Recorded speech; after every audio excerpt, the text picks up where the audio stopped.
Alrighty, welcome everyone. I'm Teeaboo, and I am here for Oyasumi Punpun. It is not Punpun Tuesday, it is Gundam Thursday, but everything is out of whack, and I'm about to make some changes to the way that I do all of my scheduling anyway. So, fuck it, I'm gonna watch the thing that I'm most interested in watching right now, or consuming, or looking at. That's kind of not true, because I've been kind of dreading Punpun this week. This week has been a week of... This week has been a week of chaos and change and suddenly discovered purpose and worry that that purpose might not be quite correct and fear about the pain of engaging in some of that purpose and the actual pain of actually engaging in some of that purpose and finding out that you're wrong about some parts of it. Because as soon as you step into the unknown, you discover that there are thorns there, and you've stepped into them, and you need to take a step back and readjust. So it's been very much a 2 steps forward, 1 step back. But I am of the opinion, and this might be ill-founded, I am of the opinion that I have at least taken 2 steps forward compared to the 1 step back.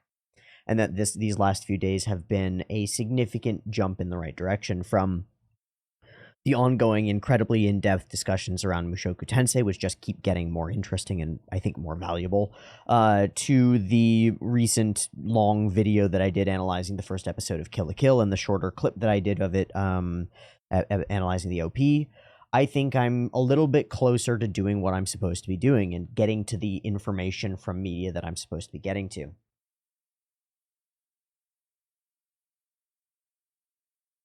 But Punpun, man...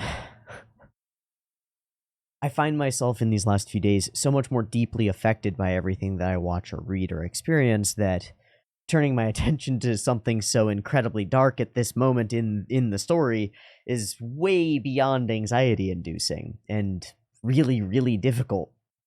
It's like, it's tough. I don't want to look at it. Isn't that interesting? Now, that being said, I've spent the last 2 days speaking and purporting and believing and acting out the process of finding the thing that I want to look at least and determining the fundamental truth that I believe in, which is that where you least want to look is where you are most likely to find the most powerful insight. And that brings us to now, where I recognize that I have to turn my attention to Punpun. And so here we are. And so let's stop talking and let's begin, I suppose, because as soon as we start, I'm going to find something to talk about. I'm going to be pretty open about this one at the beginning. I don't have really any goals in terms of how much of Punpun I want to read right now. I think the events that have just occurred in Oyasumi Punpun, just in the last reading, are so important and so crucial and pivotal and changing and interesting that they might be among that tier of things that I might consider inexhaustible.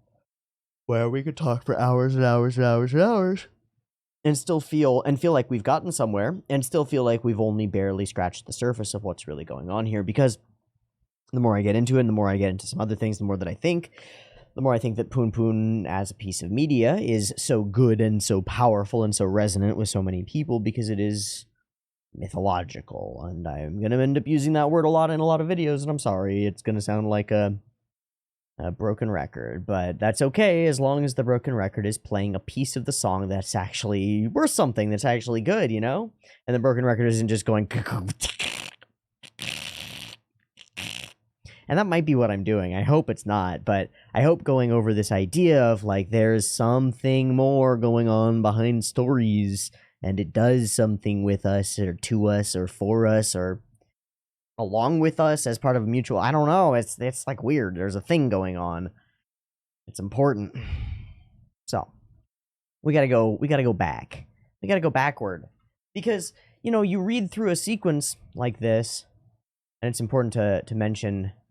let's see, where's the frame of the slight smile? Yeah, top left there. There's the one frame where she smiles slightly. And I stared at this scene for a while in the last recording, and I still didn't see that. And I think that's interesting. And a bunch of people in the Discord and in the comments were like, something about that scene does something to me, and I don't know what it is. It's something about the slight smile that goes unnoticed. It's something about the curiosity and the wondering on these two characters' faces. It's something about the way that time passes, you know? because this is time passing. Every frame is a frame in time. And often in this manga, frames take there's a long time between frames, you know? In a matter of a few pages, we go from driving to burying a body. And then we sit here with what we've done for 2 pages, interrupted only and unchangingly. The statement doesn't change where we're at. We're here now, right? We were somewhere else. We were somewhere else. Now we're here. We're in the car having just buried a body. We're here. And somebody says, Punpun says, I don't think we did anything wrong. But that doesn't change anything. And we see that her smile here is not in response to that. Her little smile is that she's happy about what just happened to some weird extent. I mean, shocked and awed and overcome with emotion and literal biochemical shock, right? But there's something in her that knows that this is freedom. Ooh, allegory, right? Ooh, allegory. You're trapped in a place, and there's something that's holding you back, and you find out that it's a lie. That's something that somebody commented that's really interesting. Her mom wasn't a cripple the entire time. She was just lying to exploit her the entire time. Just to exploit people. Ooh. See, that's evil, and that's the kind of evil thing that real humans really do. But that's also the kind of evil that happens inside your own brain. There's like, maybe there's a part of you that's like, I can't go do the thing. I feel sick. I feel tired. I'm just crippled. I'm just not good enough. I'm just this, that, and the other. And maybe that part of you is like, no, I really got a problem going on, and maybe you should be listening to it sometimes, or maybe more often than you do. But I think most of the time, for a lot of people, there's a part of their brain that makes excuses that goes, but I just can't because I'm hurting. And it's like you kind of have to kill that part of your brain in order to be free of it. And you kind of have to figure out that it's lying in order to kill it. And you have to get strength from somewhere in order to get it killed. And so if we view Aiko's like situation in her household as a microcosm of the procrastinator or the anxious avoider, then killing the mother becomes something akin to like freeing yourself from the thing in yourself that is holding you back, right? And then you go and you bury it in the woods and you sit there in the car with your friend. Thank God you have a friend, I guess, even though it's scary. And that friend is the shadow, and that shadow is the person who just killed your mom or killed the thing that was holding you back. And you sit there and you're like, we're not in the same place anymore. We're different. I don't think we did anything wrong, says one side of the brain to the other. It says the conscience to the ego. Like, there are some double, triple mega layers here, because we're Punpun, but we're also Aiko. And they're kind of one, and their story only works as one. Because they're kind of a couple, and that's the whole determined couple with stars and shit that we have going on. Like, there's weird allegory that doesn't make sense all throughout Punpun, and yet we just eat it right up, and it makes us feel something, and we're like, I don't know what that meant, but it meant something. And so that's what, my entire last reaction was just going through this kind of in a state of, and that's a fair response, and I think that's a valid response and a validating response for those people who also watched it and were like, and so they get to see somebody else do that and be like, okay, yeah, no, for real, someone else who maybe is another person who might have a viewpoint of the world that might be to 1% valid also thinks that was some crazy shit. Neat. My viewpoint is not invalid. So I think that's part of what you get out of it. I'm gonna get a drink. Fuck. So you bury your bodies. And you end up in thick fog. In a little Honda Fit or whatever it is. This looks like the unknown again. It looks like a manifestation of the Dark Souls door. The misty space. The liminal space in between where you can make decisions. We were just here in Mushoku Tensei, just seconds ago, just yesterday. The liminal space where you can make decisions, where they haven't gone home yet. where they haven't gone and fled yet, where they haven't gone to the police yet, where anything could happen because they're free, right? They've done the descent into chaos. Let's go back. Let's go back to the death. Oh, and then of course, you know, we have the death sequence, and then why do we cut away from it to show these like weird sequences of all the Pegasus shit and these scenes of rebellion and revolt and like weird idealism taking over reality and stuff like that? What are those? What are those? No, I'm serious, okay, right? Like we've eaten up Toshiki and the Pegasus Squadron and their ideology and the way that it works as just like, okay, it's some weird cult shit. Bullshit! No. There's no way. There's no way. Inyo Asano's not stupid. I think it's one of those things where we look at it and we have these sets of perceptual structures that we use to judge the world and to judge the piece of media, and we accept what we can accept and we understand what we can understand because it matches. And maybe in the interims, you know, we can shift borders just a little bit, but there's stuff that's so wildly disparate from our actual experience of reality that we're like, and it just sort of, it seems to slide off of it, but it doesn't, of us, but it doesn't. It slides off and then it sinks in. As we forget about it, we begin to understand it. Have you ever played through Katana Zero? You ever played through Katana Zero? This is a great analogy, I think. Katana Zero is a video game. It'll take you like 3 or 4 hours to play. It's worth going and purchasing this game. It's a fun, difficult action platformer, but it's also psychological as fuck. And there are a bunch of sequences where you do like a battle sequence where it's like death and destruction and murder, right? And then it stops and there's a very slow sequence that's all text and like weird dream shenanigans and shit. And it's like you're in these weird liminal spaces where you're in between things and you're in dreams and stuff that isn't really happening is characterizing what's really happening. So it's an exploration in a lot of ways of the subconscious of the character that you're playing as and your subconscious through playing as that character. Really interesting.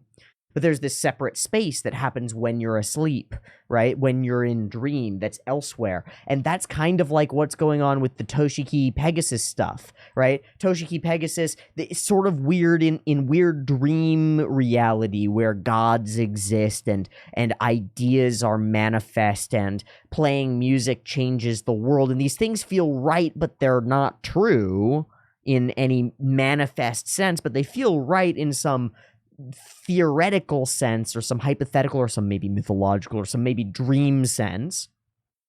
What if those Toshiki sequences are themselves a manifestation of the mental states of our characters, of the move toward revolution, if you will, with revolution climaxing at this peak, this moment of destruction and chaos and death that is going to, however it determines them, is going to determine the lives of Aiko and Punpun as they move forward into the future. In exactly the same way as we heard from the uncle about the specific relational and interactional and social moment that very much altered and changed and characterized his entire life, right? The interactions with the young girl and eventually the manipulation of his colleague at the art school to thwack and attempt to murder the mother that was holding her back and confining her, right? It's the same story being retold from one generation, from Yuichi to Punpun, and Punpun, yet Punpun relives it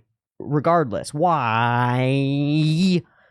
Because it's not a real story. It's a story about stories. It's a myth. It's a mythological story. It's a narrative. And so the story, what is the story? The story is that the generation that came before tries to arm you the best they can with the wisdom that they've gotten from their past and from their interactions with women and from their interactions with the world. They try to arm you with their own stories, and it fails because they don't do a very good job of it, because people are fallible, and because you don't do a good job of listening because you think you know everything, right? You're like, I already know everything I need to know about sex and girls. I got this, baby. I'm the smoothest, which is what Punpun does as a young subconscious, right? As a young growing into consciousness individual. He kind of brushes off what Yuichi tells him and ends up doing the exact same thing. Maybe worse. Maybe worse. I mean, he's the one who's actually killed someone when Yuichi, as far as I know, has not. Yuichi said no, and he tells the story to Punpun, and Punpun doesn't realize there's something to that, ain't there? There's fucking something to that. Because that warning doesn't sink in. But that's the tale. Yuichi tries to warn him, Punpun goes and does it anyway. Every parent tries to warn their kids, oh buddy, don't climb on that, you're gonna, you fell, and you hurt yourself, what are you gonna do? You know, it's like, oh, kiddo, don't eat the dog shit, don't do it. You're doing it. Oh, you did it. Oh no, you did it. You learned. And then the kid looks at you with the face just like, God, that's got to be so terrifying as an adult, right? You know, you see this when kids are in their adolescence as well. It's like, kid, don't go partying and doing drugs and drinking booze and stuff. And the kid's like, fuck you, mom and dad, I'm going to do what I want. You don't know shit. And mom and dad are like, we spent 30 years partying and our bodies are destroyed. Actually, you're going to learn this the hard way, I guess. And the kid goes and learns it the hard way. And if there's some sense in the relationship, 30 years later, or maybe 10 years later, hopefully less, they get to be spared some of the change. They get to be like, yeah, so mom and dad, how do I not be drinking now? And how do I balance this shit? And you know, maybe they don't look to their mom and dad because it's really hard to look to your parents for advice. But maybe they look to society and they look for some help and they're like, maybe this doesn't work. But that's the every time, right? We just hope that we can iterate a little bit, right? You just hope that your kids can spend a little bit less time wasting their time. And, you know, the parents who are so vehement about their kids studying are usually the ones who didn't study. Maybe they've learned something about the importance of learning, right? I mean, the people and people who haven't had the opportunity to study but wish they did. You know, people who have immigrated from countries where they were not provided the opportunity economically or socially or whatever to study, either because of their gender or because of their fucking sexual orientation or because of their race or just because of poverty or just because the social systems in the nation they were born and raised in didn't fucking work at all or didn't exist or were corrupt. You know, they come here and they have a child or 5 or 2, however many children they have. They teach them they try to teach them a pretty powerful lesson, and that lesson is you gotta fucking study. And the kids go, nah, you don't know nothing, mom and dad. You don't know how this world works, not even one bit. Well, uh-oh. And I get it, because that's the tension. It's the tension between the creative that goes outside of what is known and tries to find new things, and the more conservative that tries to hold on to what's there and risks clinging on desperately to what is there at the expense of progress, which is necessary, and change, which is the lifeblood of everything, and the children who actually kind of know what's going on a little bit, right? Like what that's something that I found really compelling and really interesting is I keep finding out that whatever people were pursuing when they were young, that they threw away in order to become a part of society, is the thing that they most need to go and reincorporate in order to fix themselves. I've got a friend who has told me before that he wants to be an actor, and I don't see it. And I told him as much. I said, I don't know if that's actually going to be the path for you. I don't see it, but I've never seen you actually act with a script. You know, we play D&D together, so I've seen him improvise, and I've seen him try to embody another character. I don't see it. But that's me, and I could be wrong, and he could be brilliant, and that would be great. And I invited him, prove me wrong. And he could, he's I hate to say this, but he's a little bit manipulable, so he gets a little bit of a fire in his eye when I go prove me wrong, man. And it's kind of funny and fun to see that. It's like, oh, he's got a little fire in him. He might actually try to prove me wrong. Yeah, let's go, man. Let's go. Good. Thinking about it. But we were talking about this. He's saying that he's really proud of himself. He's doing much better in his workplace than he was before. And he's like hitting goals and like achieving stuff and moving up toward promotions, and it's good. And he's talking about how he's really proud of himself for doing that, and it's worth it because it lets him provide for his kid and his family. And that was kind of a huge click for me, is like, I've always said, if you're something along the lines of, if you're currently not doing the thing that you're supposed to be doing, you're wasting your time and you're going to regret it.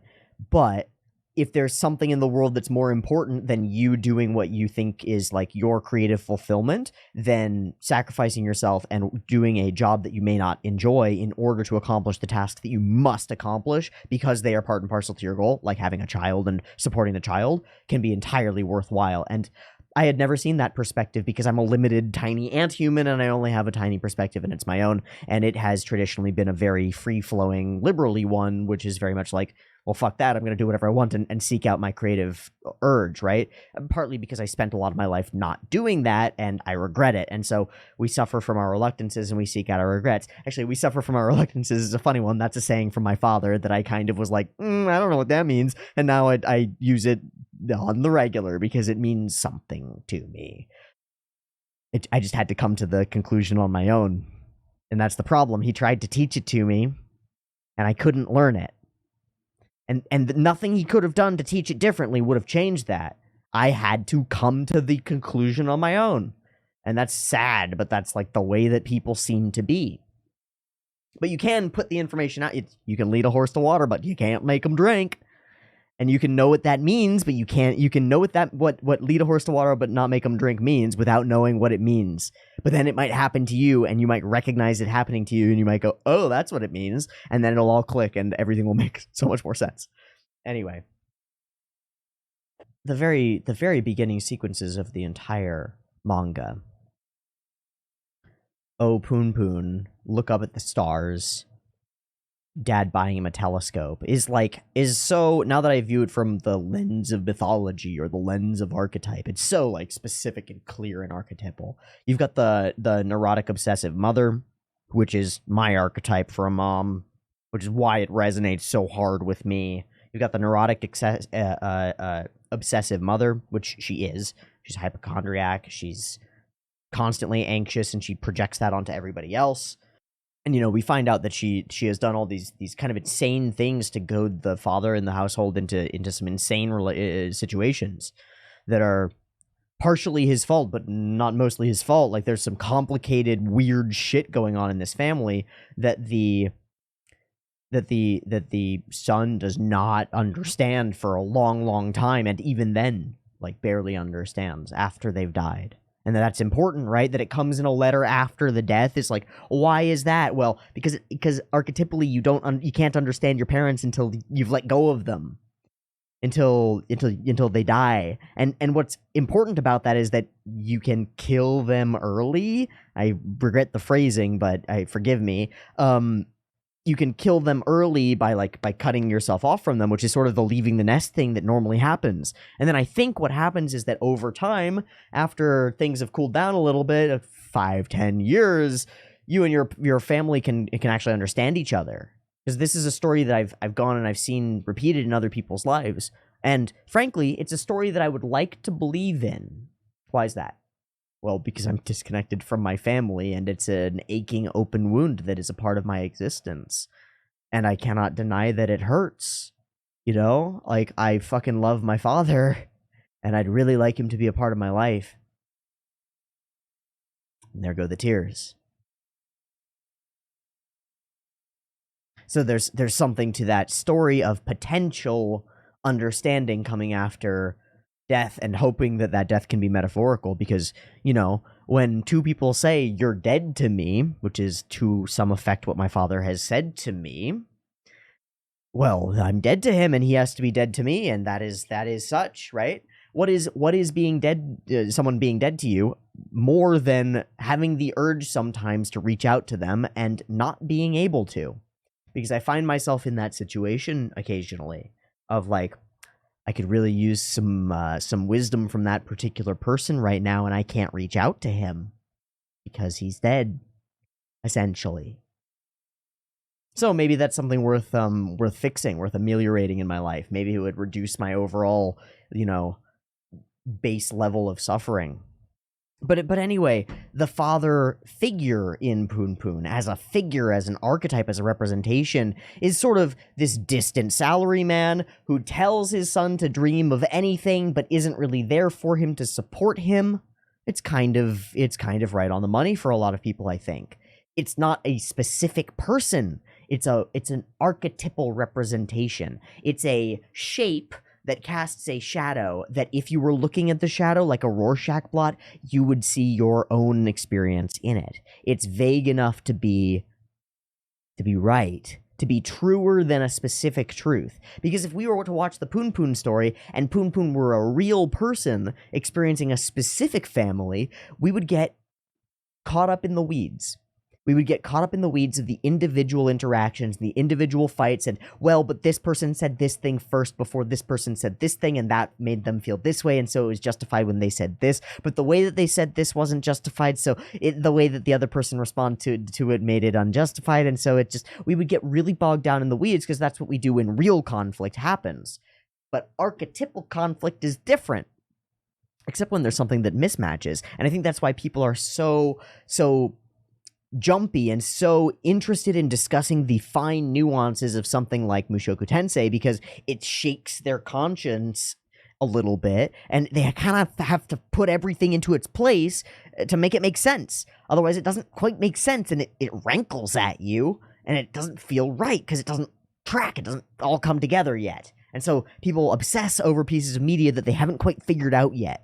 And they'll often, I've seen this over and over and over, they'll obsess over the things about the media that aren't the thing that they're obsessed about. You know, like Fate Stay Night, people will obsess and obsess and obsess over the specifics of certain swords and the specifics of certain weaponry and specifics. I see it in Mushoku Tensei as well. I'm watching this glorious, really interesting mythological narrative, and people pop into the comments to be like, hey, I think it's really, really important that you understand that Ghislaine is a sword god, master of the blank thing, and there's this whole hierarchy of the things, and all the rules of this world work in this way, and that's really important to that person to put that together. And I think the reason that it's so important is because they've spent time looking at it and studying it, and I think the reason that they've spent so much time looking at it and studying it is because there's something in the piece of media that speaks to them that they don't know how to put a name to or a word to. I've been thinking about this as a core concept. When an idea pops up that's antithetical to your beliefs, or different somehow, you have to break down and incorporate it, right? And to do that, you have to put labels on it. And I think it's why we're dealing with a problem about labeling. You know, we just had a global revolution in communication over the last 20 years. Everybody is instantly and completely connected, and they weren't before. And so everybody's talking, and that means we have to have conversations about the way that we talk, about the way that we communicate. And that means defining things and doing so in a way that people can agree upon, so that when I say apple, you think apple and not purple bear. Because if you think purple bear when I say apple, and I say I like apples, you're going to go, what the fuck? And we're not going to ever be able to converse. So we got to be able to define things. And this is core to... this is core to a lot of the weird stuff with labeling that's going on. You know? It's like, pillory me for this. Put me on a hill for this one. I'm making zero statement about it. I actually really like some of the ideas. I think Black Lives Matter. I think the organization Black Lives Matter and the fact that it is called Black Lives Matter matters. I think it is impossible to say that the organization Black Lives Matter is in any way flawed, and I don't know enough to know if it is. I really don't. I don't think that it is necessarily, but I don't know enough to know. But it is impossible to say that the organization Black Lives Matter has any flaws without implying that you think there's something wrong with the statement Black Lives Matter. Isn't that interesting? It feels... very literally, and I hate to bring this up because this word is used incorrectly all the time. Sorry, I ran out of disk space. Fuck, I need more disks. I need to be able to buy more disks. Shit, I need more money for disks. I really do. I need like a NAS. I need like a network attached storage with multiple large drives in a RAID configuration, and I don't have it yet. And it's going to cost me like $1,000 to make it actually happen effectively. And it's terrifying.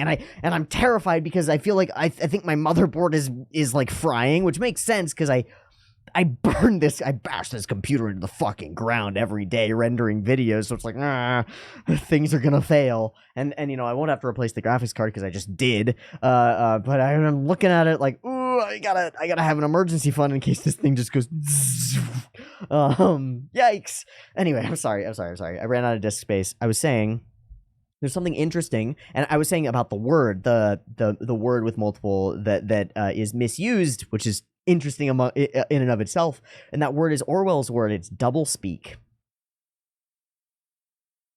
BLM, doublespeak, right? It's like the National Rifle Association calling itself what it calls itself, because that's not really what it does anymore, right? It's really not what it does. Or it's like the Conservative Party, the Republicans calling themselves either conservative or Republican is kind of interesting, because they're kind of neither. Or like the Liberal Democratic Party calling itself either Democratic or liberal. Because while it follows some of those ideals, it's not what it used to be. And so the definitions of things are changing. And that's kind of uncomfortable. It's a little weird. It's a little tough. And I think that's relevant. I think that when you don't have inside your mind effective labels and representations of the things that you interact with frequently, there's a constant mismatch, a constant friction between you and reality. And like that hurts, and you want to fix it. And it's the kind of hurt that motivates, that can motivate you a lot. I've experienced it for over the last few days. I've been ironing out mismatches in my reality, and some of them have been hard conversations with people that I care about. And they hurt. And they suck. And then they're over, and it's kind of great. And we've figured something out, and we know how to interact in relation to one another. You know, I'll bring it up again. I've brought it up a couple times. Got a friend. I thought, and continue to think, that he was sexually attracted to me.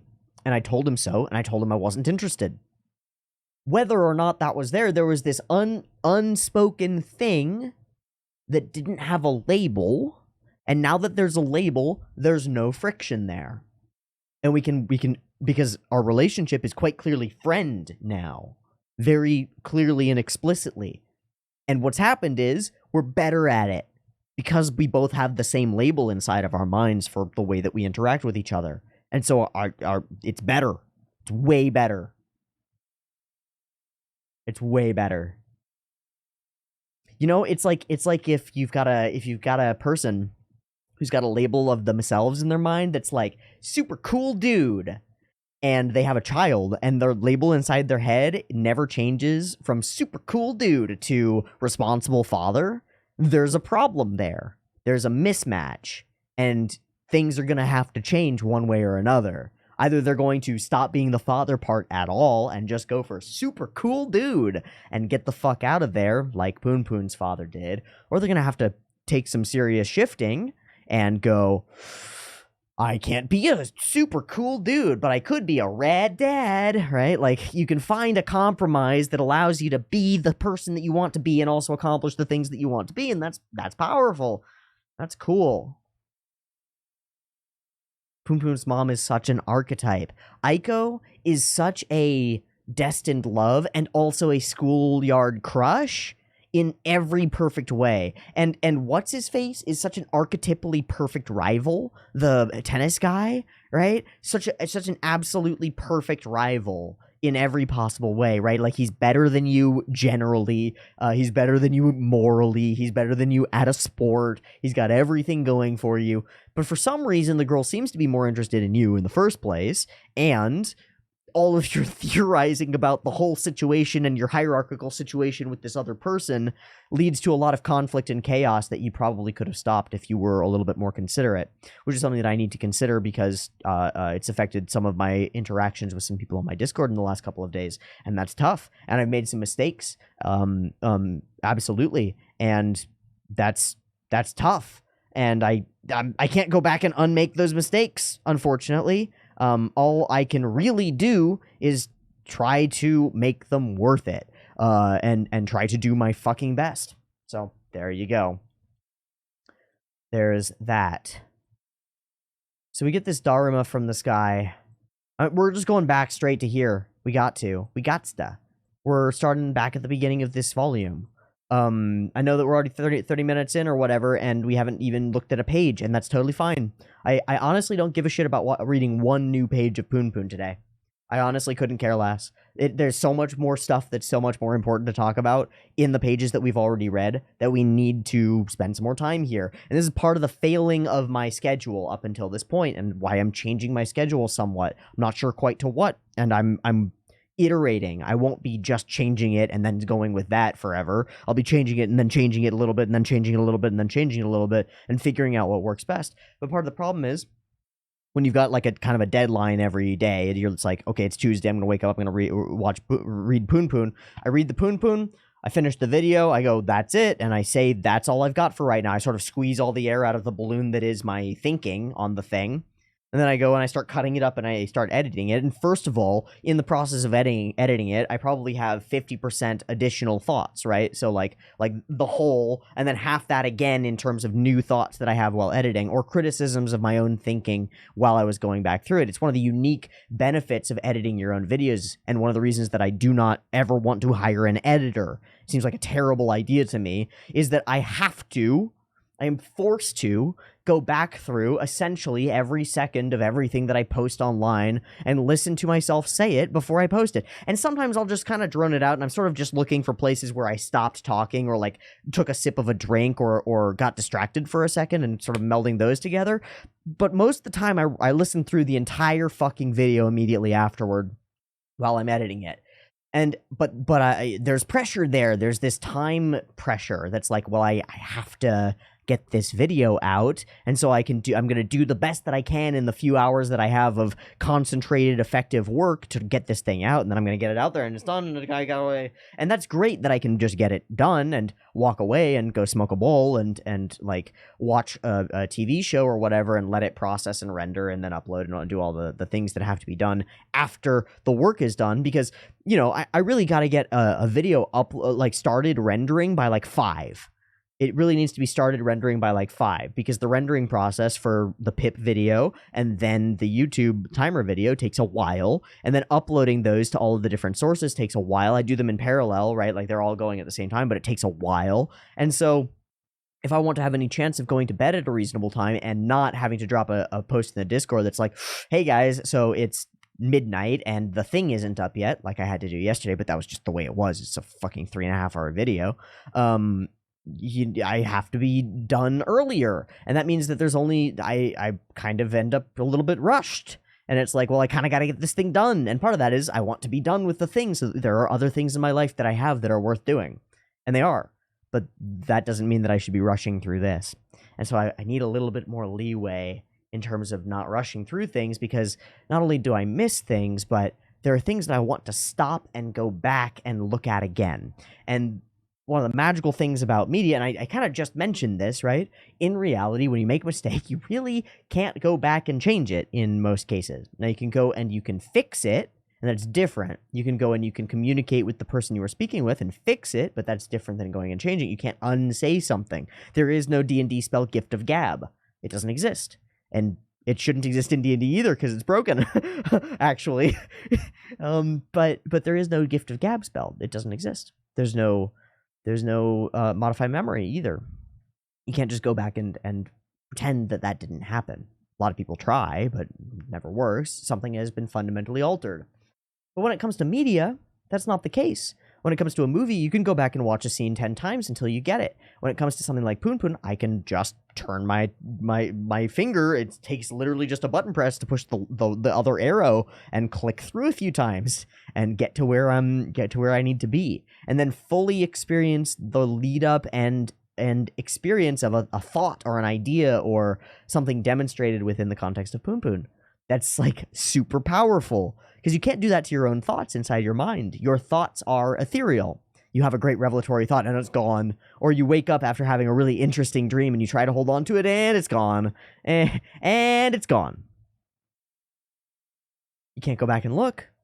But if you had a way to write down your thoughts, or like record them, or like speak to a camera maybe, you might have a way to write down your thoughts and you could go back through them and you could see yourself think in real time. I have the immense privilege of watching myself think in real time, every day. Isn't that interesting? Well, I get to watch it twice because I can hear myself right now. Not just the resonance of my skull, right? But I actually have the direct monitor on my audio interface on always. When I'm recording, I always have that on because it helps me know if I'm too far away or too close to the microphone, and if something is wrong here, or if I've moved off axis of the microphone and I can no longer hear myself, then maybe it would be good to be back on axis of the microphone so that I can hear myself. It also helps because when you just have headphones on, your voice is just muffled to yourself, and so you end up kind of yelling a little bit, especially if there's something like a loud anime playing in your ears. And so if you can hear yourself, it makes it a little bit, and you're pumping the digital audio track of both tracks mixed to perfection, as I've done for myself, to my own perfection, let me be clear, then you can speak in a more normal way when you're listening to the audio, right? It's very helpful. So first, I hear myself in real time, and that helps, and you'll see me catch myself constantly. I'll say something and I'll go, wait, that's not quite it. It's something else. It's actually, what I actually mean is this. Super useful. I don't know how many of those I would catch if I didn't have the headphones on, if I just heard myself as myself, because I think psychologically it makes a difference. I think it makes a pretty significant difference. But then when I'm editing, I have to, with some degree of care, go through the entire video again and watch myself think and listen to myself think. I think that might mean that I've got a pretty good idea of how I think. I might not be able to articulate it. I don't know if I can articulate it, but I think I might have a better idea of how I think than I would if I didn't listen to myself every day for an hour plus thinking. And I think you have a pretty good idea of how I think too, because I try to express myself as honestly as possible, and you get to watch or listen to it. And that might allow you to see how I think. And that might be the closest form of connection that I know of. Knowing how someone else might think about something, that's a step beyond being able, like, trying to put yourself in their shoes. It's them actively opening the shoe and being like, here, shoving the shoe on your foot or in your face, I guess. I'm sorry if it's a stinky shoe, and I hope you don't disenjoy it. Why are we in festivals? Why Tanabata specifically? This festival of wishes, of dreams, of the world is not the way that I wish it were different. Because we're about to, that's the kind of state that starts out, that precedes immense upheaval. That's the sort of state that precedes immense upheaval, is the state of wishing for something better. I hope everyone is happy. These ideals. Idealism is a dangerous drug, says the person who dropped out of my Discord because he refused to engage in a debate. Something is coming. The one-eyed Dharma. Now, I don't know. There are layers and layers of meaning here. I don't get it. And I won't pretend to. But it is something coming. Something, a feeling, and has a feeling of anticipation and trepidation. Life goes on everywhere. The norm, the society continues. People doing good things and evil things. Why do we focus so much on this guy's eye and his perception? I don't know. A massive change. Something over there. But of course, nothing has actually changed, right? Like, a meteorite didn't actually hit and explode massively, right? Like, that's metaphor, right? It's allegory. It's weird. And you can't account for it. You look at this scene of Dharma falling from the sky and exploding a skyline, and then the next scene is that isn't happening, and you cannot account for that difference except to say, it's a weird dream thing. I don't know. But you know what it means, right? The state of the world is everybody doing their own thing, and there's all this wishing for festivities and stuff, and wishing for a better place, and something bad is coming. You know exactly what it means.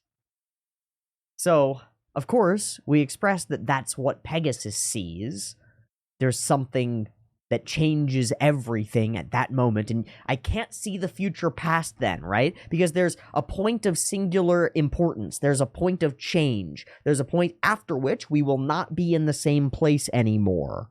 It's the point where Punpun kills the woman, because nothing is ever the same anymore, and because Pegasus doesn't fucking exist. He's an allegory for consciousness, right? As are kind of all of Punpun's friends, and all of Punpun's interactions with all these people, and all of Punpun's externalized and internalized representations of, like, motherhood and mothers and women and girls and Kanye and Sachi and Aiko as, like, the perfect ideal feminine. Like, of course she's an archetypal figure who doesn't actually exist and needs to be rescued from her tyrannical mother, like the Wicked Witch, right? Like, not the Wicked Witch, the evil queen in Snow White and Sleeping Beauty. Yeah, that one. Of course she's that way. Like, that's what it is. And of course, you know, okay, so what's his journey? What's Punpun's journey with the feminine? Well, it starts out really simple. He's got one female in his life, and it's his mom, and that's it. And then he meets Aiko, and he's infatuated with the feminine for the rest of his life. He's obsessed. He's destroyed by it. And he finds out about his sexuality, and his feelings about Aiko change and shift and warp and are weird. And he makes this lie to her where he tells her he'll go to Kagoshima with her, and then they don't. And things are weird. And he competes with another boy over her for stupid reasons that he doesn't understand, and he doesn't get why he's acting the way that he does. Just like boys don't understand why they pick a fight in front of the girl that they think they hate, because they both treat each other like shit and tease each other constantly because they don't know what the fuck is going on inside their internal world, because it doesn't make any sense. I'm only friends with boys. Why do I have these weird feelings toward this girl? I hate her, I guess. That makes sense. It must be that. I guess I'll poke her. Right? I guess I'll poke her in class and be like, I'm not touching you, I'm not touching you, I'm not touching you, and she'll be infuriated by me. What am I doing there? Well, you're trying to get her attention because you're an idiot. Why? Well, what? What are these interactions that he has with these characters? They're not real. They feel like they could be. You can presume that a person like Punpun could exist, and a person like Punpun could meet a person like Aiko, and a person like all these people could exist because they could, and they would just be the most of that person, right? They would just be an ideal, right? Like an archetype, like the thing that casts the shadows. Like, Aiko's not a real girl, she's the girl. The one. The one! That's what she is. She's not a girl, she's the dream of the one. The female who you're infatuated with and don't know how to deal with, and you make mistakes and she forgives you for weird reasons that don't make sense, and she's got her own thing going on, but she kind of needs to rely on you, and you'd kind of like her to have to rely on you, and she kind of needs to be saved, and given that you kind of need the responsibility of having to go and save somebody, that's kind of actually what you want. She's that.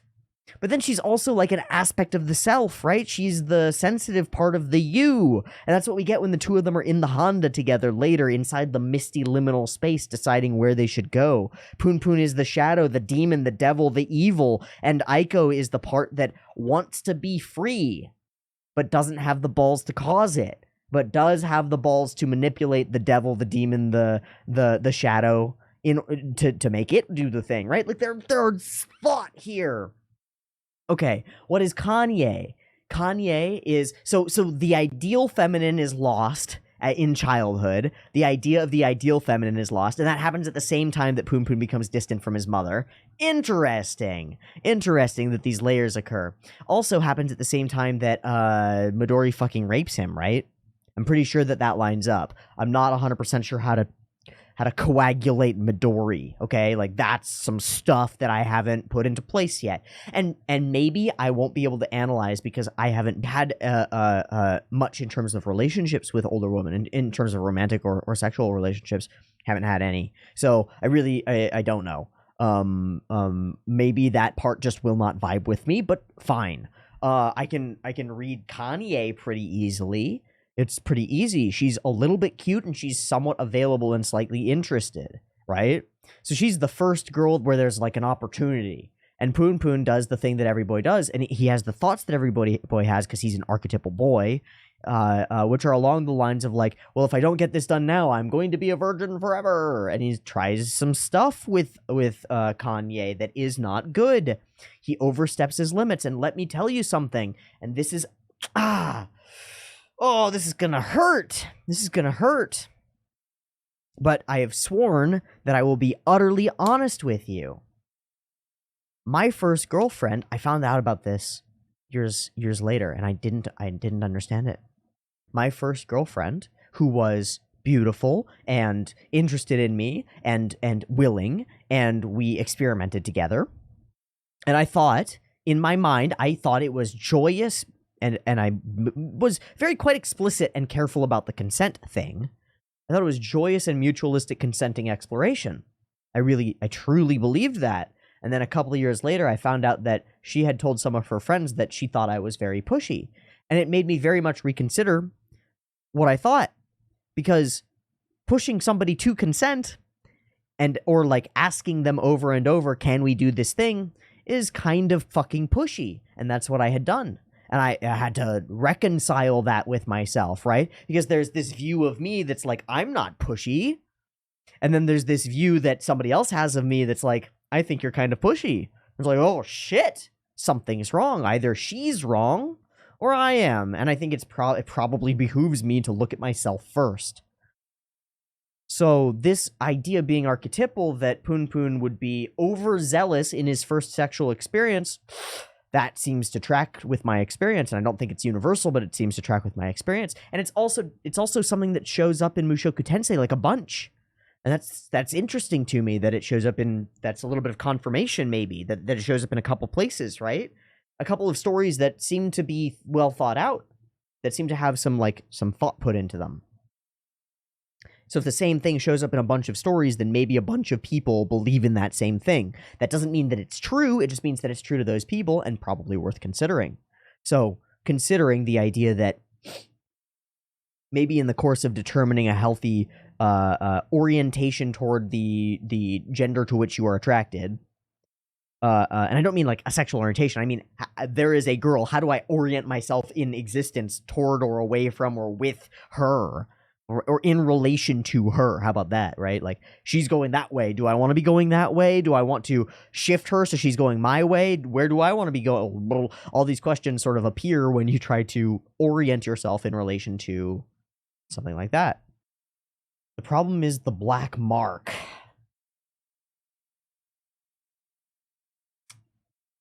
Seeking out the thing that's wrong, like the specific sticking point, right? I mean, on a social level, this seems accurate. When a bunch of people feel like there's something wrong in society, and they all start kind of hunting for what that thing is, and sort of looking around for something to point out that's like wrong. And if everybody feels like everything is wrong, everybody starts pointing at everything and going, everything is wrong. And maybe they're right. So, Toshiki gets on a train and starts going somewhere to accomplish something. At the same time, Punpun and Aiko are starting to walk somewhere, to go somewhere to accomplish something, to talk to her mom. And I think if we view them as two halves of one whole, that is duality, that is the person, that is Punpun and Aiko, and that is also just Punpun. Sorry, but it's like, this is a tough idea to grasp when trying to look at something at like 4 different layered perspectives at once. It's actually like looking at a Picasso. I feel like I understand Picasso a lot better than I did a week ago, because you're trying to look at something from multiple angles and understand different perspectives of the thing. And in this case, I'm trying to look at Punpun and Aiko as the duality of two sides of like a human personality, of like ego and superego, the actor and the judger. And then I'm also looking at them as two individual people that are a thing. And then I'm also looking at them as two individual people who are each archetypes. And I'm also looking at them as the whole is also an archetype. So it's like, it's a lot. So her feet are pointed toward you. She's qualifying it. And she asks how she looks. And she's beautiful, but broken. That seems right, doesn't it? Beautiful but hurt. Something needs to be changed. Something needs to be fixed here. Something is wrong in the household where this woman is.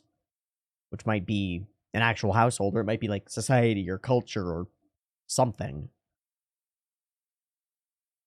I keep thinking of all these things I want to do just like we were kids. Feels like the sort of psychological situation that you might find yourself in as you're gearing up for something serious, like a serious confrontation. Your brain is working on overdrive, firing off all these possibilities, and all your life is kind of flashing before your eyes as you move towards something that will change everything, because it's kind of like a death. And her speech is all sort of exuberant and over steeped in happiness. It's saccharine. It's way too sweet. It's looking at futures that are way beyond the future.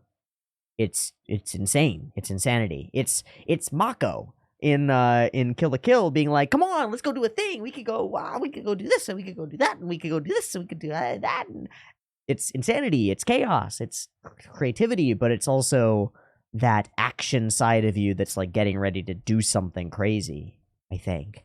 And he embraces her. He embraces it. And there's a stop sign right above them that says, "Stop here. Don't go any further." And I think that means something. Because there's this idea that Punpun embracing her in this moment, this is as far as we need to go. If we stop here, well, we'll never iron out what's going on at home, but at least the two of them will go on living normally. At least a little bit. But that's not how it works. We can't go on with this problem sitting in the closet, sitting in the back burner. Like, you ever try to have, you ever talk to somebody or your parent or something, and they're like, "Hey, we're going to have a serious talk, but we won't have that serious talk until you get home from work or school." Have a miserable day. Enjoy your miserable fucking day. I don't think there's any way to make somebody's day more miserable than to give them that kind of, like, unknown expectation of there's a problem that you are going to have to solve, and it's going to be chaotic. It's going to be something you cannot quite predict. Ooh, enjoy being miserable. So I think that's the idea, is that if Punpun and Aiko move on from here without dealing with the mother, dealing with the oppression, dealing with whatever that is, psychologically or realistically or whatever, they can't go on there. They have to step past this stop sign, and so they do. And why are we having this weird groping scene right in this moment? Because it's because that's the same person that does the thing. The person that is Punpun groping or touching or wanting or taking or being less than conscious, being a little bit of an animal, being a little bit base. I think that's why this moment is a little bit base. Because there are some nice moments of sexiness. This is not a sexy moment. This feels weird to me. Maybe I'm projecting onto it, but it feels weird. And then the statement, "She is such an idiot," as he embraces her, feels weird to me. "I adore you so much I want to bite your tongue off and kill you." We're in a chaotic state, mentally. Punpun is not put together. It feels weird, and I fully admit that I don't know how to read it completely. There's some like sensual underlying thing going on here, and there's some layer of it that's temptation. And I don't know in which direction, whether it's him tempting her or her tempting him, or this like mutualistic thing. There is something to that as like an invitation, a sexualized invitation thing. I don't remember where it came from, but I was listening to somebody talk about a story, and they mentioned like there's a phrasing in the original language of the story that's like somebody calls somebody out and says, "You've invited this predatory cat that is desire and envy into your life, and you've slept with it and created a child with it." And it's like such a weird phrasing, but the idea there is like you've let the monster into your own psyche, into your own consciousness, and you've fucked it and become it by fucking it, and become one and become a different thing by fucking it. And so, like, I don't know if Aiko's the monster or Punpun is. He's the one who exhibits the physical horns, right? And that's weird, you know? And she continues to be purity and white and clear and bright, like in terms of her drawing, right? Punpun is continuously drawn in black and darkness and shadow, and she's continuously drawn in white and light and reason or something. But there's a temptation, and yet she has empty eyes, and there's this conflict there, this contradiction that is true. I don't know what it means. Don't worry about that now. You just do what you want. No matter what happens, I'll protect you. Okay. And it's really like that's where he becomes monstrous, right? I don't know. I mean, he doesn't have the horns yet, I suppose. He's just dark here. So the start of the darkness and the incoming of the storm coincides with him saying, no matter what happens, I'll protect you. Fundamentalist. No matter how evil my actions have to be, I will accomplish this goal, is the way that you lead to bad things, right? Like genocide. Okay, I'll take a step back, okay? No matter what happens, the German state must be upheld. Okay, if you can get an entire populace believing something like that, it would, no matter what happens, the entire blank state must be upheld. You can get the entire population genuinely believing that, and then you can get the entire population genuinely believing that a specific ethnic group is the cause of all degradation in the state, which is ridiculous because all states, all things degrade, all societies fall apart. There's entropy, it exists. But if you get an entire group of people believing both that this thing is worth doing anything for, and these people are harming this thing, then there is nothing stopping you from going and killing all of those people. I mean, really, there isn't anything. Again, because you are evolved to kill all the human beings on the other side of the mountains who might have berries that you want. Because if you don't kill them, they might kill you. In the ancient historical time of being tribe apes. Monkeys, right? Monkeys, ooh, ooh, ah, ah. That makes sense. So it's really, it's biologically important for you to not have remorse for somebody who is against the things that you fundamentally believe in. No matter what happens, I will protect you. Or I will protect my religion. Or I will protect my country. Or I will protect my family. Or I will protect that person. And doing that instantly justifies an infinite number of crimes. How many action movies have you seen where the main character is probably far more destructive than any of the villains and probably fucks up a bunch of shit, but he's saving a girl, so it's all okay? Because she's worth protecting, like duh. And so that principle allows all destruction. Any evil becomes allowable by that principle. That seems a little bit scary. Seems like something we should be aware of. Seems like something we might want to write into our stories. Seems like something that maybe our best stories might get a glimpse of as an idea, and just barely. When you dedicate yourself wholly to an ideal, or a person, a flawed person raised to the level of an ideal, even more dangerous, because that's what a cult leader is. That's what a demagogue is. That's what Hitler was. When you raise a flawed person to the status of an ideal, and you follow them no matter what, anything can be justified. Anything they want. And you are suddenly, well, you're a devil, unchained, but you're also their dog now. Because if they realize that you'll do anything they say, or more importantly, that you'll do anything, that you'll destroy anything that's hurting them, well, you're a dog now. You don't have a will anymore, effectively. You've been co-opted by something. And so it's important to investigate your ideologies and your beliefs and figure out whether you'd hurt somebody for them. Because a lot of people seem to be willing to hurt somebody for their beliefs. They seem to be much more willing to hurt somebody else for their beliefs than to hurt themselves by admitting that their beliefs might not be correct. And that seems very scary. Because if you get enough people who all believe the same thing and are willing to hurt anybody else who doesn't believe with their beliefs, they can start going and killing people and feeling no remorse for it, no matter how good and just they think they are. In fact, they will pat themselves on the back and say how good and just we are for killing all of these bad, evil people. Fuck them! They don't hurt. Their pain doesn't matter. They were doing the bad, so they get to be hurt. I get to do whatever I want to them, and it's not evil because they are. I'm not evil because I know that you are. Uh-oh.